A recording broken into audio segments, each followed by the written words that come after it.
ஆட்சி மாற்றம் கண்டிப்பாக வேணும். ரொம்ப திமுக வந்து ரொம்ப அராஜகம் தாங்க முடியல. பெண் பிள்ளைய உண்மையிலே நடக்க முடியலப்பா, ரோட்டில் நடக்க முடியல, ஸ்கூலுக்கு அனுப்ப முடியல, சின்ன பிள்ளைகளை அனுப்ப முடியல, பெரிய பிள்ளைகளை சின்ன பிள்ளைகளே அனுப்பிச்சு விட முடியல. ரொம்ப மோசமாக போச்சு. திமுக முழுசாக ஒழியணும், அதான் எங்களோட ஆசை. மற்றபடி அதிமுக மலரும். ஐயா எடப்பாடியார் கண்டிப்பாக வருவார், நல்லது செய்வார். சொன்னது மாதிரி அவர் சொன்னது மாதிரி 2500 சொல்லாமல் கொடுத்தாரு.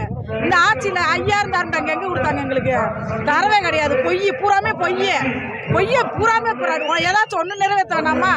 எதுவுமே நிறைவேற்ற கிடையாது. பூராமே வாயில் ஒரு தூரம் பொய். 2500 தரல. அரிசி 40 கிலோ ஒரு வெறும் 18 கிலோ போடுறாங்க. என்ன 2 மாதத்துக்கு ஒரு தடவை எண்ணெய் கிடையாது. 2 மாதத்துக்கு ஒரு தடவை எண்ணெய் தராங்க. பருப்பு 1 மாதத்துக்கு ஒரு தடவை, 2 மாதத்துக்கு ஒரு தடவை 1 கிலோ பருப்பு. எதுவுமே கிடையாது. பூராமே பொய், பூராமே ஊழல். எதுவுமே உண்மை கிடையாது. ஏதாச்சும் உண்மையை செஞ்சது பேர் செஞ்சு செய்ய வேணாமா? எதுவுமே கிடையாதுப்பா. ரேஷன் கடைக்கு நீங்க வந்து பாருங்க, அந்த அரிசியெல்லாம் குண்டு அரிசி உண்மையில சாப்பிட முடியல. அள்ளி கூட வந்துருப்ப, இன்னைக்கு குண்டு அரிசி போடுறாங்க, சாப்பிட முடியல.